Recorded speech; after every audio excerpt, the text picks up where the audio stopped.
Hi, and welcome to Horror Recapped.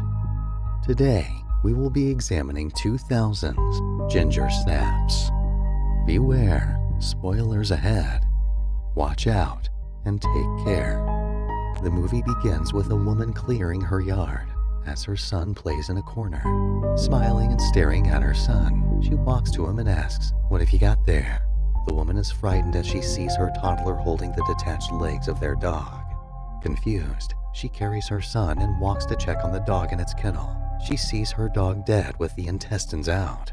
She becomes terrified and screams at the top of her lungs. We see a girl walk out of a garage in the next scene. We later know her to be Bridget Fitzgerald. She walks out carrying some equipment. The woman rushes out to the street. She yells, "They've got our dog." Bridget stares at the woman in confusion, trying to understand what had happened. A few steps away were some children on the street. They ignore her and continue to play their game. Bridget walks back to her room, where her sister Ginger Fitzgerald plays with a knife and also watches television. The teenage sisters discuss how they had planned to die or move out of the suburb by the time they were age 16. They had formed a pact as children and weren't planning on turning back. Bridget has second thoughts. She says to her sister, "What if people just laugh?" Her sister Ginger reassures her, and they hold hands. Ginger and Bridget both attend Bailey Downs High School. They present a school project, which terrifies their guidance counselor, Mr. Wayne.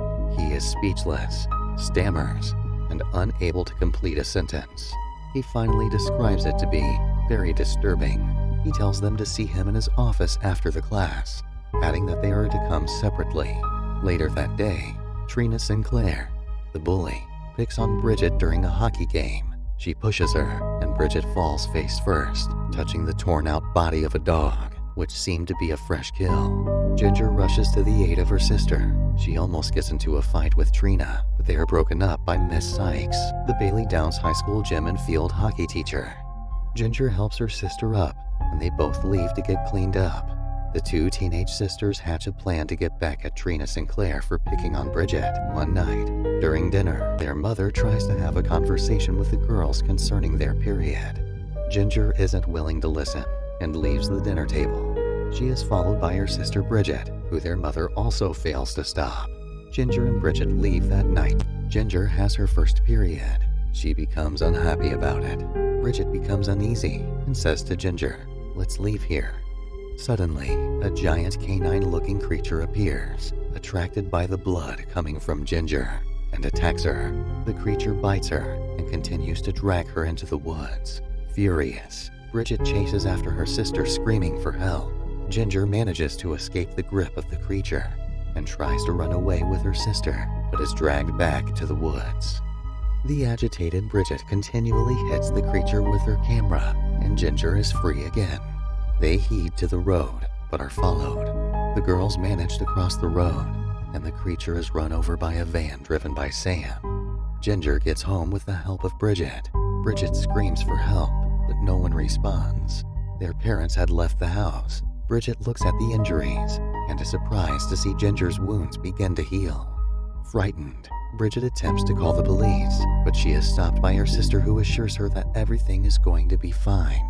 Bridget prints a photo that shows a small area of the creature's face, which was taken during the struggle for their lives.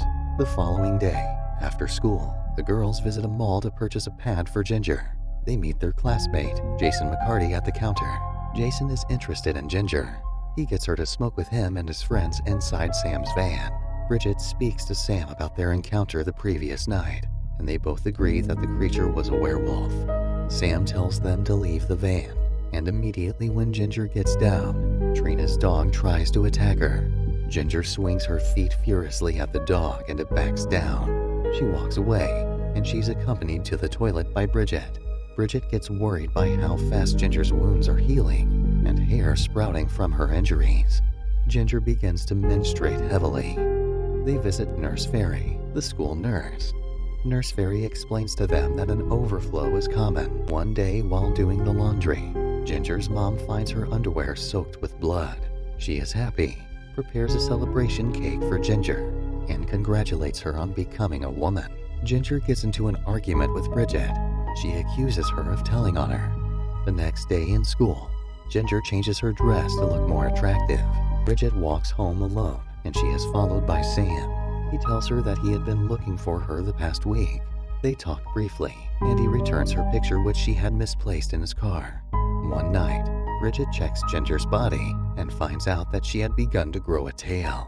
Confused and stunned, Bridget rushes back to her bed, shaking with fear. She visits Sam the next day and asks him for help. He comes up with the idea of a metal piercing. Bridget tries to have a talk with Ginger after school, but she's ignored. And she returns home covered in blood after killing their neighbor's dog, Norman. Ginger gets more aggressive and beats Trina during hockey practice. Jason begins to notice changes in his body.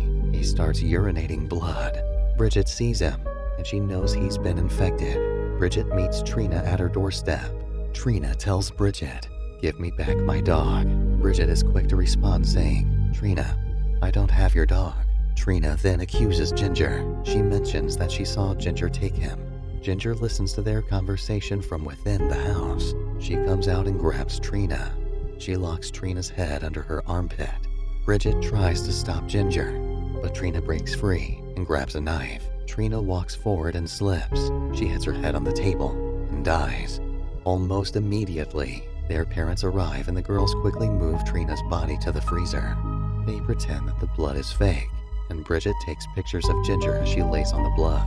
Ginger tells their father it's for a school project.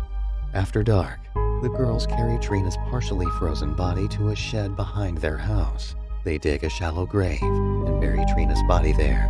Unknown to them, Trina's fingers had broken and they were in the yard. The next morning, Bridget locks Ginger inside the bathroom and she heads to Sam's place. Together, they create a cure, and Bridget leaves with a syringe filled with the antidote. She returns home to meet an empty room with a broken door, filled with claw marks. She heads to school.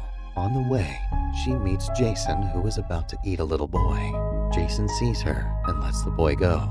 He focuses his attention on Bridget, trying to eat her. Bridget brings out the syringe and administers the antidote. Jason gets back his senses and returns to school. Ginger is caught by Mr. Wayne exposing her body to boys. He calls her to his office. Bridget gets to school and is unexpectedly dragged into the counseling office by Ginger. Bridget turns and sees the teacher dead. Ginger does not know what to do, and Bridget suggests that they wait till after school to clean up the mess. After school, Bridget goes to get the janitor's cleaning tool, but she is stunned by what she sees. She sees the half-dead janitor trying to escape. Ginger comes and kills the janitor. The two girls get into an argument, and Ginger tells Bridget she's going for Sam next. Meanwhile, their mother gets suspicious and digs out Trina's corpse. Bridget runs to the party to try to warn Sam before Ginger gets to him. She is stopped and carried to the party by her mom, who is unaware of Ginger's transformation. She plans to burn the house and start afresh with her daughters. Sam tries to resist Ginger. She breaks his arm and Bridget walks in almost immediately. Bridget pretends to join Ginger and cuts her hands, making their blood touch. She takes Ginger, who is almost fully transformed, and leaves, but Sam appears from behind and knocks Ginger out. He takes Ginger and Bridget home in his van to prepare an antidote for Ginger. During the trip, Ginger undergoes the full transformation inside Sam's van. They arrive home, and Ginger has fully transformed into a werewolf. She rushes into the house. Sam and Bridget sneak into the house to make an antidote. Sam volunteers to inject Ginger. He is outmatched by Ginger's animal strength. Bridget comes out of hiding and attempts to inject Ginger. Bridget hears Sam's voice and rushes to his aid. Werewolf Ginger kills Sam and tries to kill Bridget. Bridget seeks refuge in their room. She holds a knife in one hand and the syringe containing the antidote in the other. Werewolf Ginger enters the room and attacks, but she falls onto the knife and dies. That's going to wrap up this recap. We hope you've enjoyed it. If so, please click the subscribe button with notifications turned on so you don't miss a single video.